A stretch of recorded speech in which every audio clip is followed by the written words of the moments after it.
Bonjour à tous, je suis Cyril Cassard, directeur associé chez Pyramidal Communication, agence de communication santé, au sein de laquelle nous croyons au pouvoir des réseaux sociaux pour transformer la communication dans le domaine de la santé.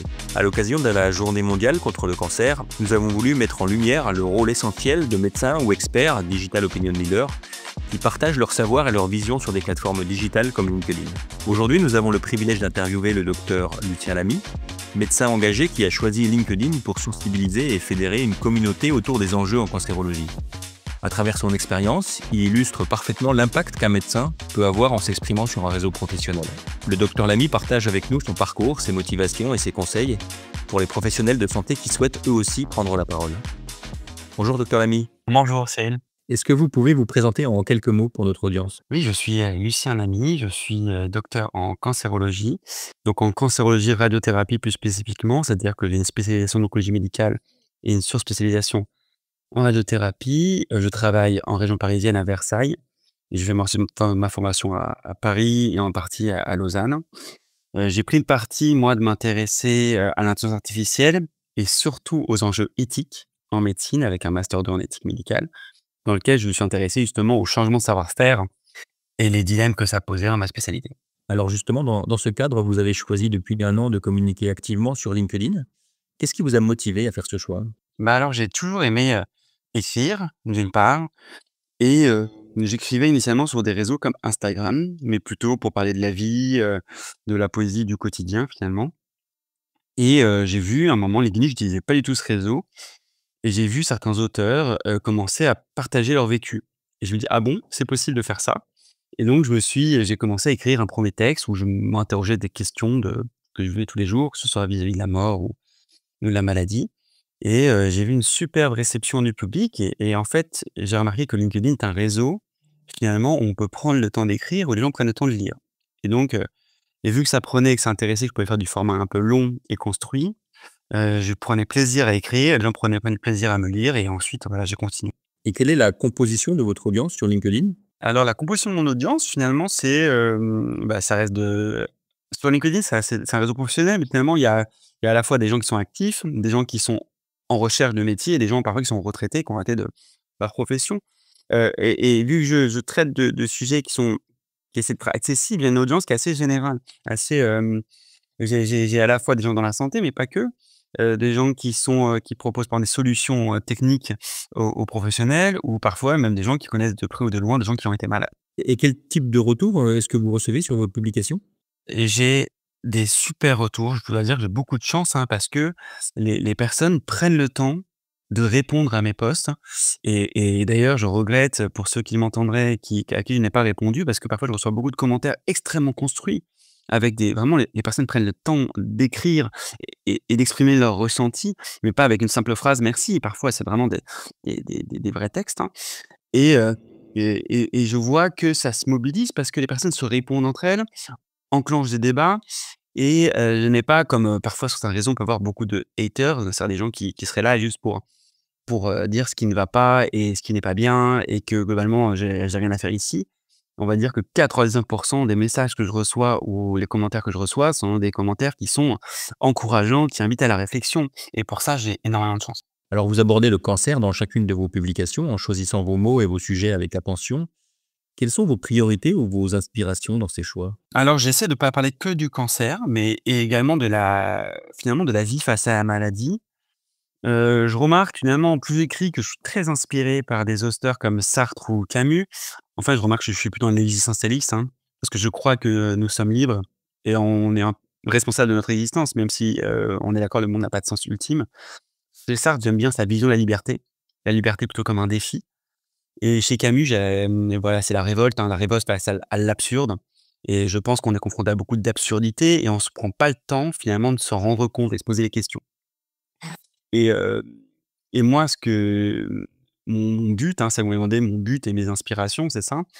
Mon but, en fait, c'est d'aider les personnes qui sont confrontées de près ou de loin à la maladie, à faire ce pas de côté pour se rendre compte de ce qu'ils vivent. Je pense qu'en tant que soignant, on ne se rend pas compte qu'au jour le jour, c'est pas normal d'être confronté, à la mort si jeune parfois seul, d'être confronté à la maladie, d'être confronté à des concepts qui nous sont inculqués depuis très longtemps sans qu'on se demande: «Est-ce que ces concepts ont de la valeur? Est-ce qu'elles ont du sens?» Et donc c'est ce pas de côté que c'est d'aider à faire et ce voilà, comme disait pour Camus: «L'absurdité de parfois ce qu'on vit et malgré tout vivre pleinement, malgré ça». Vous avez une communauté qui vous suit activement. Comment est-ce que vous gérez cette responsabilité? J'ai pris le parti, je vous cache pas qu'à un moment, j'avais commencé à faire de la vulgarisation médicale, sur Instagram ou autre et finalement, je me suis reçu beaucoup de questions de personnes qui me demandaient des conseils personnels sur leur père, leur tante, qui avait un cancer, comment faire et cetera et là, je me dis: «Ouh là!» et là, je m'embarque dans quelque chose que je ne maîtrise pas parce que je ne vais pas avoir ce rôle de médecin à côté, qui n'est pas pleinement dans le dossier, mais qui donne des conseils médicaux un peu la vie, le voilà et donc là où j'aime bien ce que je fais sur LinkedIn, c'est que je fais aucun conseil médical propre. Finalement, je parle au contraire de j'essaie de dire ce qu'est être un bon médecin, mais en fait, qu'être un bon médecin, par exemple, ce n'est pas seulement être un bon médecin empathique, c'est un bon médecin technique, un bon médecin, scientifique et donc je ne rentre pas finalement dans le conseil personnalisé. C'est vrai qu'il y en a beaucoup qui prennent cette voie-là. Moi, je trouve que c'est très porteur de responsabilité justement et j'essaie moi de ne pas la porter parce que je trouve qu'elle est très lourde et que surtout on ne se rend pas compte qu'on l'apprend, finalement. On se rend pas compte que des personnes vont nous lire, vont appliquer à la lettre parfois nos conseils, en disant qu'on porte sur LinkedIn ou sur les réseaux la casquette docteur qui a une valeur ultime.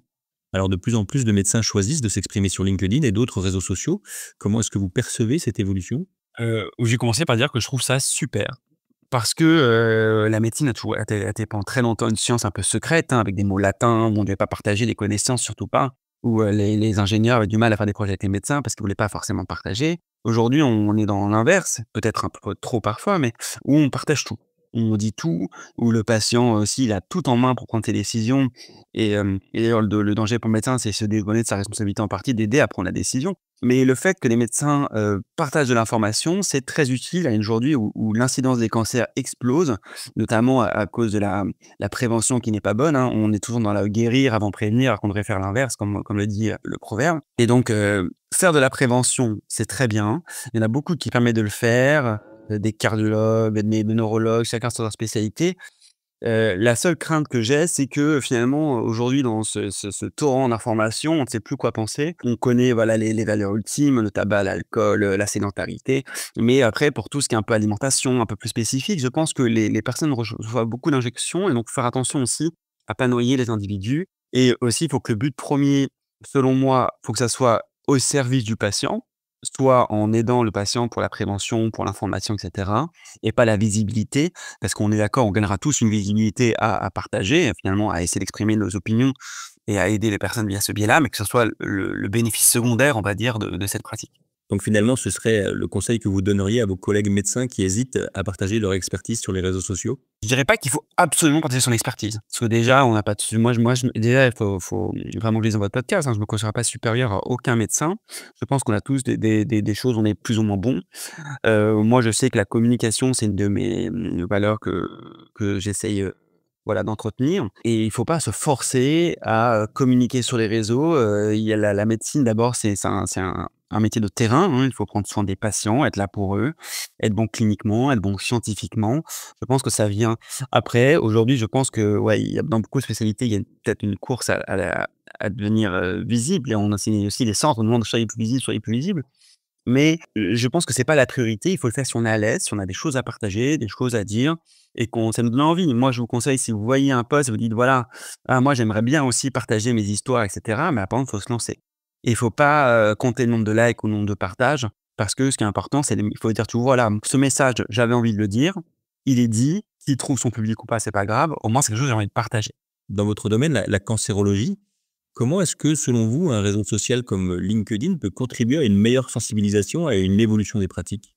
Alors, comme vous le savez, j'ai rencontré LinkedIn, assez tard, moi. Enfin, ça, j'ai commencé vraiment à être j'avais, 100 amis, je sais pas si on dit des amis sur LinkedIn il y a 1 an ou 100 abonnés et aujourd'hui, ce volume a augmenté depuis que j'ai commencé à poster. C'est-à-dire que je ne connaissais pas du tout ce réseau et en fait, j'ai découvert à l'heure où l'information doit se lire rapidement, où on scrolle, ou si ça fait plus de 4 lignes, on saute, heu en fait, il permet le temps long et c'est ça que j'ai vraiment apprécié. C'est-à-dire qu'il revêt un caractère plus sérieux d'autres réseaux sociaux, où c'est un réseau professionnel. Ça veut dire que Les personnes vont prendre le temps de lire, de se poser des questions, de critiquer, d'écrire une réponse et pas seulement un like à la va-vite parce que j'ai lu les 30 premières lignes et ça me va. Oui, parce que j'ai vu une image rapidement qui a bougé, et ça, c'est la particularité.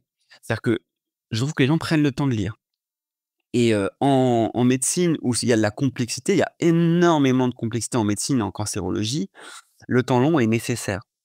Parce que, vouloir effacer la complexité, ce n'est pas de se rendre service, c'est rendre service à son cerveau parce que du coup les choses, les concepts paraissent, plus faciles, mais c'est, oublier, plein d'éléments qui façonnent, la réalité. Et pour conclure, docteur Lamy, puisqu'on arrive déjà à la fin de notre entretien, est-ce qu'il y a un message que vous souhaiteriez porter à l'occasion de cette journée mondiale contre le cancer? Alors oui, tout d'abord pour, tous les patients qui sont confrontés de près ou de loin à la maladie, parce que je sais que c'est une épreuve, qui transforme des vies, hein, même si, on arrive à vivre avec de plus en plus longtemps. On sait qu'il y a un avant et un après l'annonce, donc vraiment beaucoup de courage aux personnes malades et à leur entourage. Et ensuite, à tous les soignants, soit qui s'expriment sur les réseaux pour essayer d'améliorer le vécu de la maladie, la prévention, mais aussi à tous ceux de l'ombre. Ça veut dire, les chercheurs, les cliniciens qui font en sorte que ces maladies soient mieux diagnostiquées, mieux traitées et surtout qu'il y ait le plus de confort possible dans la vie autour de la maladie. Un immense merci, docteur Lamy, pour cet échange inspirant et pour avoir partagé avec nous votre expérience et votre vision sur la communication médicale sur LinkedIn. Votre engagement en tant que Digital Opinion Leader illustre à quel point les réseaux sociaux peuvent devenir des outils puissants pour sensibiliser autour de sujets majeurs comme la cancérologie. Chez Pyramidal Communication, nous sommes convaincus que ces voix influentes jouent un rôle clé dans l'évolution de la communication santé. C'est pourquoi nous avons conçu une solution exclusive, un outil innovant, DOL Mapping, pour identifier et mobiliser les leaders d'opinion digitaux dans votre domaine thérapeutique. Découvrez dès maintenant notre solution DOL Mapping sur notre site internet et explorez comment elle peut transformer vos collaborations et vos campagnes. Ensemble, continuons à innover pour faire évoluer la communication médicale.